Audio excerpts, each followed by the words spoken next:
10월 16일 토요일 새벽기도입니다. 오늘 본문 말씀 야고보서 1장 1절에서 4절입니다. 야고보서 1장 1절에서 4절. 하나님과 주 예수 그리스도의 종 야고보는 흩어져 있는 12지파에게 문안하노라. 내 형제들아, 너희가 여러 가지 시험을 당하거든 온전히 기쁘게 여기라. 이는 너희 믿음의 시련이 인내를 만들어내는 줄 너희가 알미라. 인내를 온전히 이루라. 이는 너희로 온전하고 구비하여 조금도 부족함이 없게 하려 함이라. 아멘. 오늘부터 야고보서를 묵상하기로 했습니다.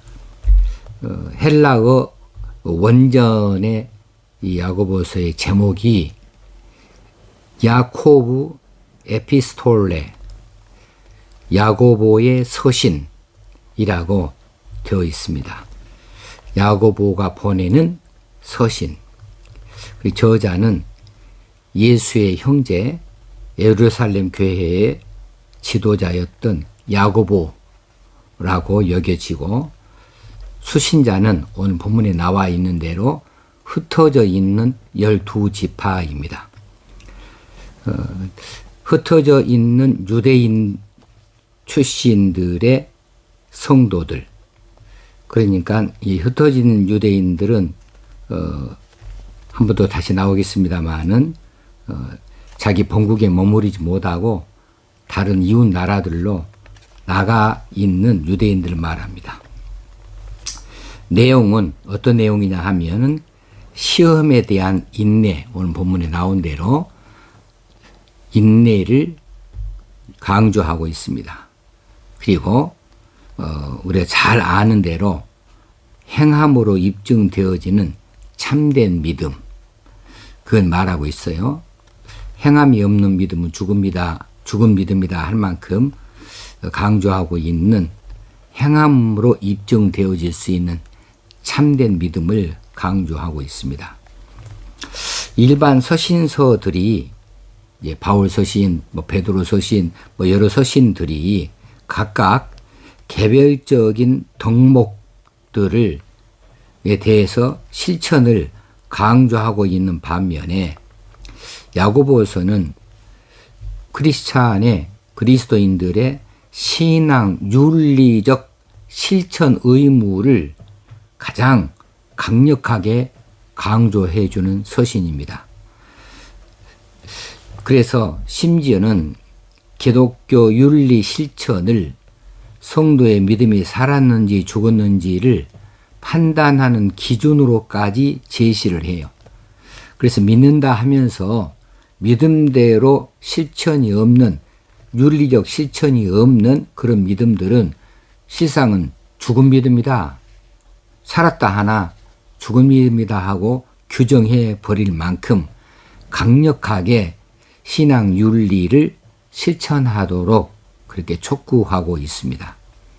그런 의미에서 야고보서는 신약의 잠언이다, 신약의 아모스서다, 이렇게 불리우기도 했습니다. 자, 문체는 실제적인 이야기를 하니까 실제적이고 직설적인 문체이죠. 그리고 이런 신앙 윤리를 실천하도록 강조하고 있기 때문에 명령형으로 구성이 되어져 있습니다. 야고보서가 전체가 108절인데 딱 절반인 54절이 명령형으로 쓰여져 있으니 얼마나 강한 그런 서신서인지 짐작할 수가 있겠습니다. 이 야고보에 대해서는 여러 가지 말할 수 있으나 이 신약성경에 나오는 야고보라는 이름을 가진 사람은 4명이나 돼요. 그런데 오늘 이 서신을 썼다고 생각하는 이 야고보는 예수님의 동생으로서 주님 생존 시에는 불신자였다라고 알려져 있죠. 요한복음 7장 5절에 보면은. 그러나 야고보가 부활하신 예수님을 직접 목격한 것이 고린도전서 15장 7절에 나와 있어요. 그 이후에 예루살렘 공의회의 의장 역할을 하는 등 베드로, 요한과 더불어서 초대 예루살렘 교회의 기둥 같은 인물이 되어졌습니다. 핵심 지도자 중에 한 사람이 되어졌죠. 갈라디아서 2장 9절에 나옵니다. 자, 수신자, 대개 AD 30년 후반경부터 스데반의 순교를 생각을 합니다. 스데반이 순교당한 것이 AD 30년 후반경이다 이렇게 생각을 해요. 스데반의 순교 이후에부터 본격화되어진 그리스도 교회에 대한 박해, 핍박이 있었는데 이 박해를 피하여서 여러 곳으로 흩어져 나갔어요. 로마 제국 곳곳으로 다 많이들 흩어져 나갔는데 흩어져 나간 자리마다 유대인들은 특징적으로 공동체를 구성하지요. 그래서 이 유대인 공동체를 형성을 했는데 그들을 말하기를 디아스포라라고 이렇게 말합니다. 흩어진 유대인이라는 뜻이에요. 디아스포라.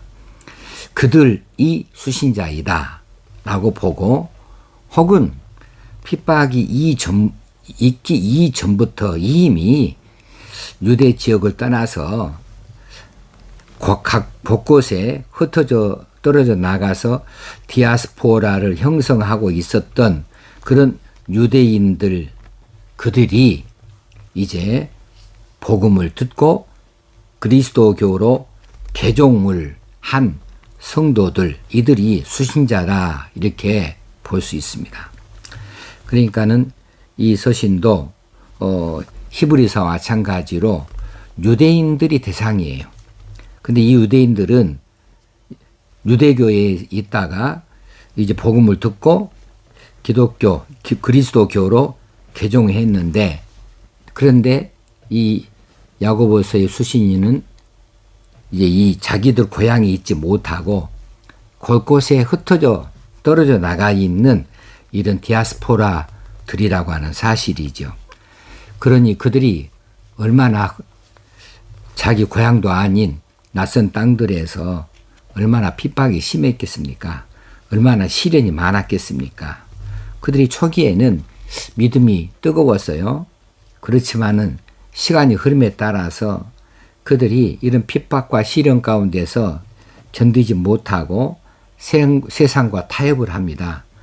그래서 급속히 교회가 세속화되어져 가는 조짐이 나타나게 되었습니다. 그래서 세속화되어져 가는 그들에게 믿음의 실천을 강조하는 서신을 보내게 되는 것이죠. 자, 그들이 신앙은 고백했어요. 그들이 믿음이 있다 생각해요.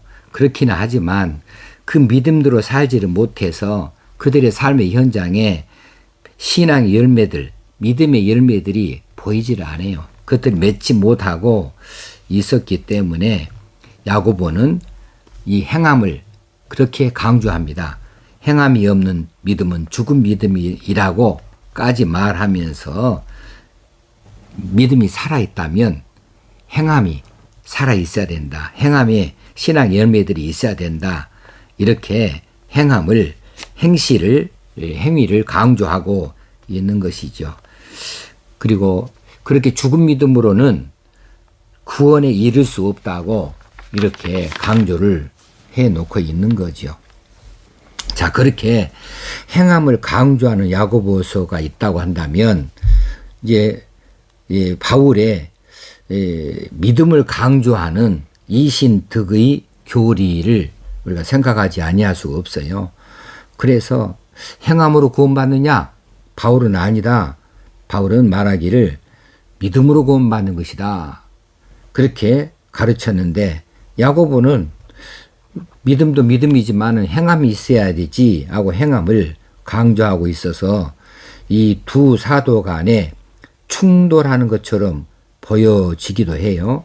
그렇지만 이들은 서로 충돌 상충하는 것이 아니고 상호 보완적인 관계라고 말할 수 있습니다. 바울이 이신득의를 말했습니다. 믿음으로 의롭다 함을 얻는다.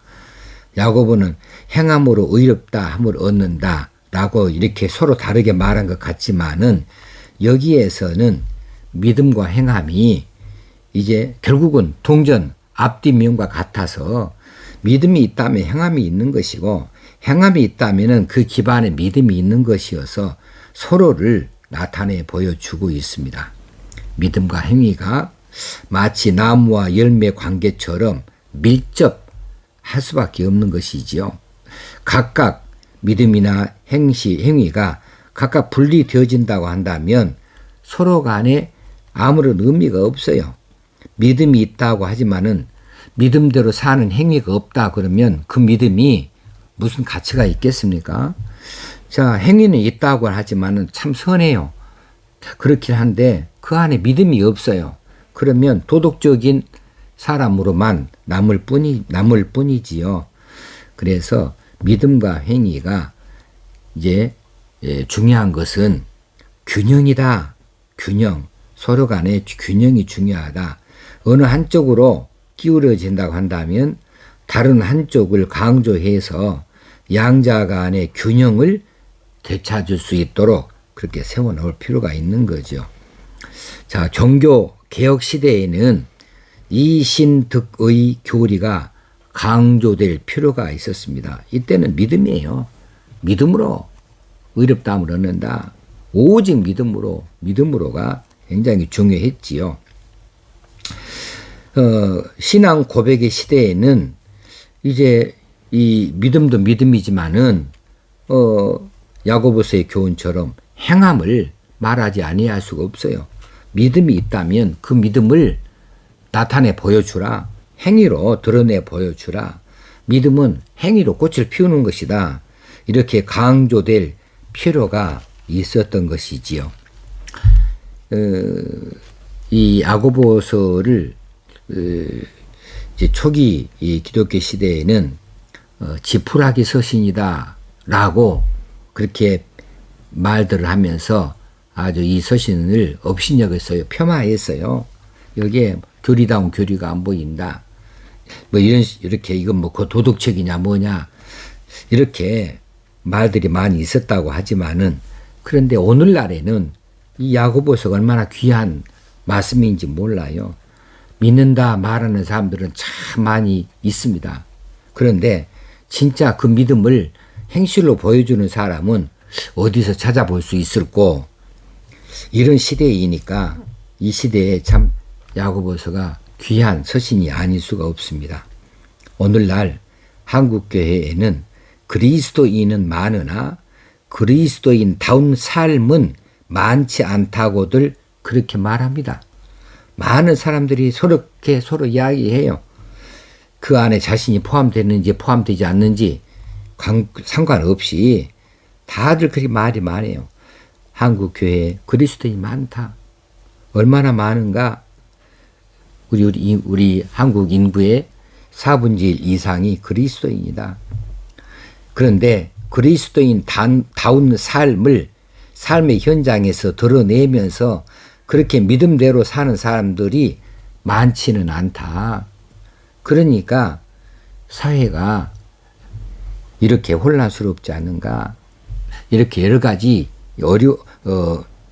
어려운 일들을 많이 만나지 않는가? 4분의 1 되어지는 그리스도인들이 정말 믿음대로 그리스도의 교훈대로 따라 살기만 한다면 이렇게까지 사회가 부패 타락하지는 아니하지 않겠는가? 그렇게 말들을 해요. 다들 공감하면서 말합니다. 자, 이런 공허한 시대에 야고보서를 통해서 행함 있는 믿음을 우리가 되찾았으면 좋겠다 하는 마음입니다. 그래서 그리스도인다운 그리스도인, 교회다운 교회를 세워가도록 이제 이 새벽 시간에 열심히 은혜를 사모하면서 기도하는 마음으로 이 말씀들을 상고하시면 좋겠습니다. 기도하겠습니다. 하나님 아버지, 이제 야고보서를 통하여 은혜를 받고자 합니다. 성령님 우리 심중에 오셔서 이 말씀을 해석하여 주시고 또 우리 심령 깊은 곳에 이 말씀들을 받아 새기게 하시고 이 말씀의 능력을 주셔서 이 말씀대로 우리가 따라 사는 삶을 갖게 하여 주셔서 그리스도인다운 그리스도인 되게 하여 주옵소서. 하나님을 기쁘시게 하는 하나님의 자녀들 되게 하여 주옵소서. 예수님의 이름으로 기도합나이다. 아멘. 내일은 거룩한 주일입니다. 이제 할 수 있는 대로 예배당에 나오셔서 함께 예배에 참여하는 그런 주일을 보냈으면 좋겠습니다. 그런 함께 드리는 예배에 열심히 내보십시다. 감사합니다.